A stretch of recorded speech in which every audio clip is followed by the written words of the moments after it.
No more unitim. Ayon nga sa mga napapanahong balita, kinumpirma ni President Ferdinand Bongbong Marcos Jr. na hindi na sila nag-uusap ng kanyang katendem na si Vice President Sara Duterte simula noong magbitiw ito bilang DepEd Secretary. The last time I spoke to her was when she handed me her resignation. We haven't spoken since, kwento ng Pangulo.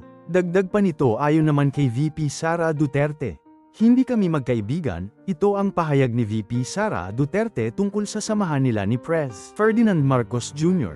Sinabi rin ni Duterte na nagkakilala at nag-usap lang sila ni Marcos Jr.